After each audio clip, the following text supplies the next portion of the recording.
Ayan, hello mga katropa. Ayan, ang saya nila. Dumating kami galing sa farm, nag-harvest ng olive fruits. Ayan.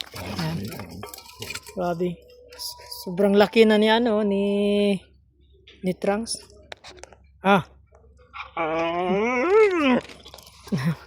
Pinagtatalunan nila ako kaya pumasok ako bigla dito. Namis ang laki na ni Trunks. Grabe.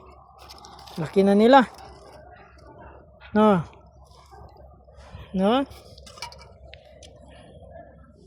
Bulma. Si Mami Muka, ang liit na ni Mami Muka sa kanyang mga anak. Tapos si Kuya Ek, parehos na lang. Pareho na ni Kuya Ek lahat kalaki. Bulma. Magluto pa ako. Grabe. Anong oras na? Alas 6 na kami dumating, madlang tropa pets. Dilim na, wala na, lumubog ng araw. Magluto pa ako. Ay. Di kasi ako makalabas, andito lang ako sa gate. Kasi tatalon-talon sila. Tapos si Panther andyan din. Yun. Oops. Hoy. Si Panther yun. Panther. Ay.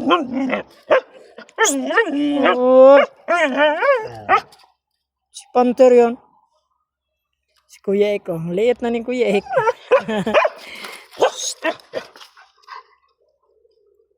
Gutin. Yan, puntahan ko na muna pala yung Yan. Na yan sila. Pasensya na lang sa basura. Daming basura. Puntahan natin ng Panther.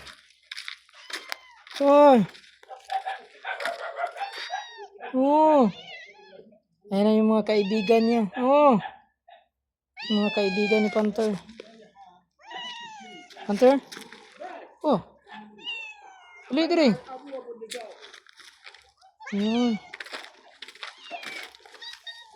Puntahan natin mga tutatings.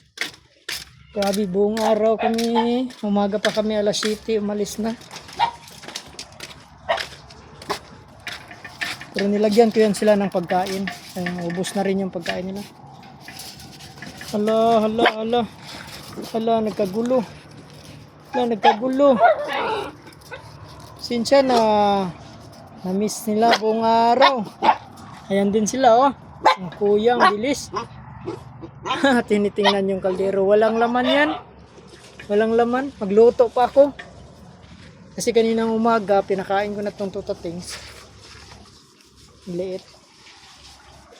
Yung kaldero andyan kasi umalis kami agad. Grabe, si Mami Muka. Mami Muka. Ang liit na ni Mami Muka. Ano mo? Diyan na lang kayo dyan. Kaya magluto pa ako. Yan, magluto na ako.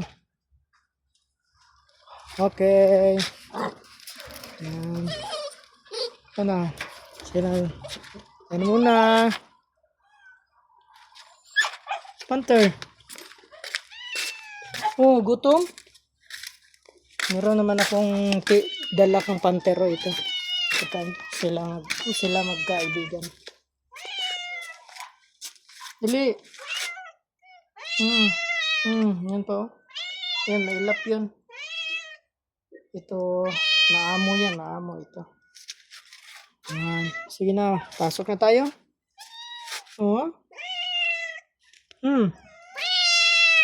Gutom na kayo, gutom. Ayan pa, Yan, gutom na daw sila. Gutom na sila. Sige na, kaya papasok na ako.